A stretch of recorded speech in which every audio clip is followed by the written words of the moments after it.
വെണ്ടയ്ക്ക വെച്ച് ഇങ്ങനെ ഒരു റെസിപ്പിയാണ് ചെയ്യുന്നത്. അപ്പോൾ ഇതെങ്ങനെയാണ് തയ്യാറാക്കണമെന്ന് നോക്കാം. ഹൈ കൂട്ടുകാരെ, സെലിം പ്ലസിലേക്ക് സ്വാഗതം. ഇന്ന് വെണ്ടയ്ക്ക വെച്ചൊരു റെസിപ്പി നോക്കാം. വെണ്ടയ്ക്ക വെച്ച് ഒരുപാട് റെസിപ്പി ഞാൻ ഇട്ടിട്ടുണ്ട്. ഇവിടെ അത് സെർച്ച് ചെയ്യൊക്കെ ഇട്ട് ഇന്നൊരു 10 വെണ്ടയ്ക്ക കഴുകി ഇതുപോലെ അരിഞ്ഞ് വെച്ചിട്ടുണ്ട്. അപ്പോഴിത് ഫ്രിഡ്ജിലിരുന്ന് ഒന്ന് കറുപ്പടിച്ചു പോയി. അപ്പോൾ നോക്കാം ഇതെങ്ങനെയാണെന്ന്. അപ്പോൾ നല്ല ഇളം വെണ്ടയ്ക്കയാണിത്.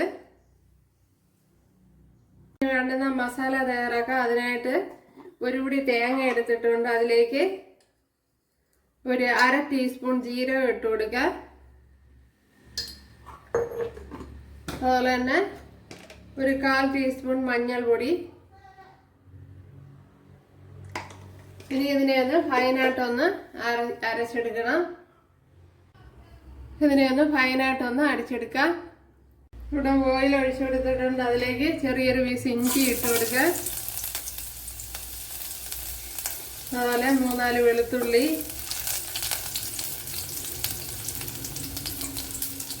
ഒരു 3 പച്ചമുളക്. എരിവുള്ളതാണെങ്കിൽ 2 മതിയാവും.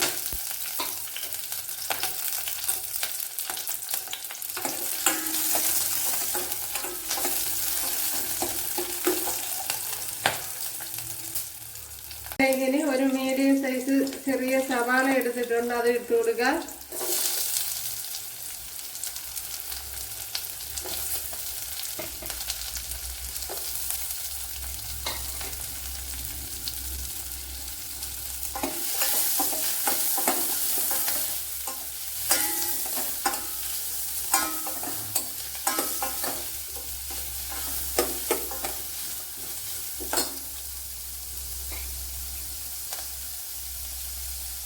അതുപോലെ കറി ലീവ്സ് ഇട്ട് കൊടുക്കുക.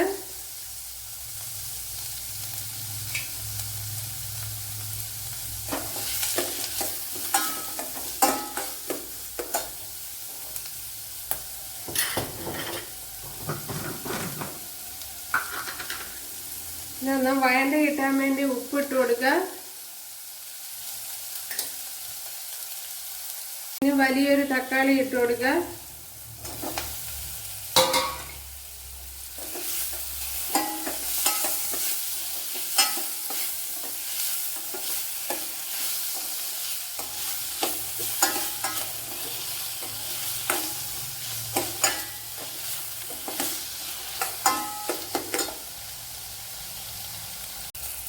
ഇതിലേക്ക് ഇനി മഞ്ഞൾപ്പൊടി ഇട്ട് കൊടുക്കാം.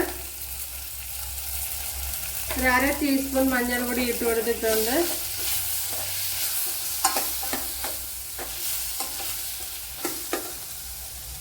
അതേപോലെ തന്നെ മുളക് പൊടി ഇട്ട് കൊടുക്കാം.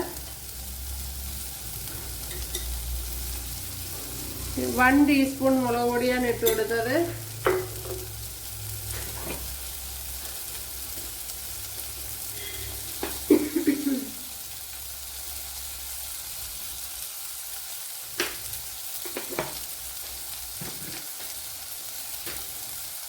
അതുപോലെ 1 ടീസ്പൂൺ മുളക് പൊടിയും കൂടെ ഇട്ട് കൊടുത്തിട്ട് മല്ലിപ്പൊടിയും കൂടെ ഇട്ട് കൊടുത്തിട്ടുണ്ട്. 1 ടീസ്പൂൺ മുളക് പൊടിയും 1 ടീസ്പൂൺ മല്ലിപ്പൊടിയും ഇട്ട് കൊടുത്തിട്ടുണ്ട്. ഇതിലേക്ക് ഇനി ഒരു ശകലം പുളിയെല്ലാം ഒഴിച്ചു കൊടുക്കാം. ഒരു നെല്ലിക്കയുടെ വലുപ്പത്തിലുള്ള പുളിയാണ് എടുത്തത്.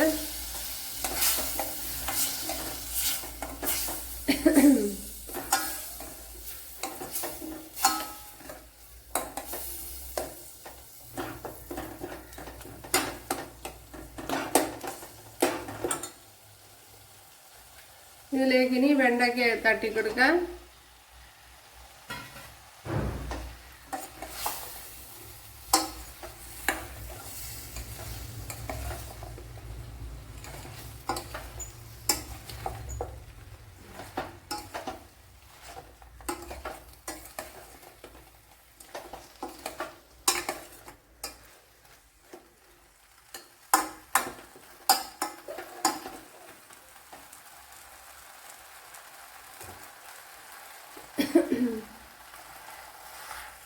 ഇത് വേകുവാൻ ആവശ്യമായ വെള്ളം ഒഴിച്ചു കൊടുക്കുക.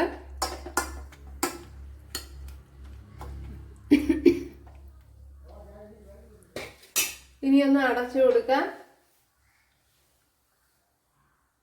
ഇപ്പോഴിവിടെ വെണ്ടയ്ക്കൊക്കെ വെന്ത് വന്നിട്ടുണ്ട് ഉണ്ടല്ലേ. ഇപ്പോൾ കുറച്ച് സമയം ഞാൻ അടച്ചു വെച്ച് വേവിച്ചതാണ്. നല്ലതുപോലെ വെന്ത് വന്നിട്ടുണ്ട്.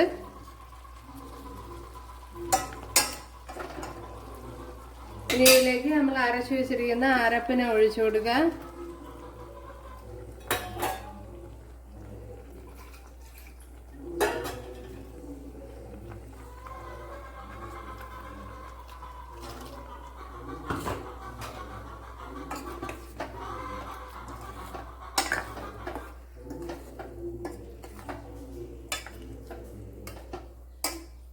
ഇപ്പോൾ തേങ്ങ ഒരുപാട് ഫൈനായിട്ട് അങ്ങ് അരയ്ക്കണ്ട.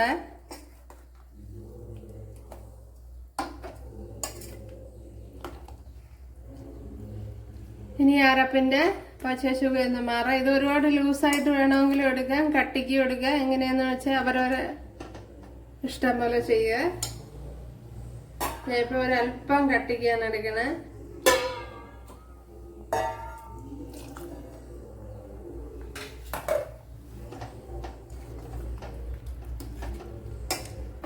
ഇതിനെ ഇനി ഒന്ന് തിളപ്പിച്ച് ഇതിന്റെ പച്ച ചവയൊന്ന് മാറ്റാം. അതുപോലെ ഉപ്പിട്ട് കൊടുക്കാം.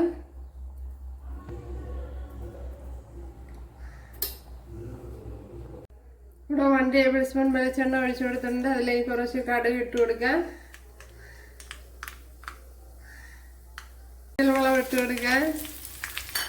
അതേപോലെ കറി ലീവ്സ് ഇട്ട് കൊടുക്കാം.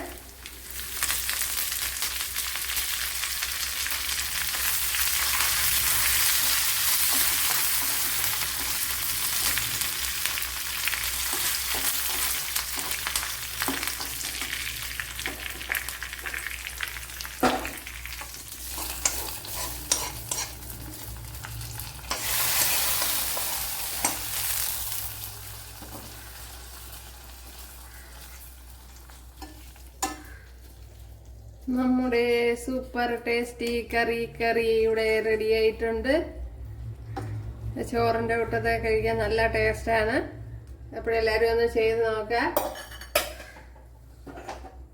ഉണ്ടെല്ലാം ഇഷ്ടമായാൽ സബ്സ്ക്രൈബ് ചെയ്യാൻ എനിക്കൊരു സപ്പോർട്ടാവും. ഇപ്പോൾ അടുത്തൊരു വീഡിയോ ആയിട്ട് കാണാമെന്ന് പറഞ്ഞുകൊണ്ട് എല്ലാവർക്കും താങ്ക്സ്.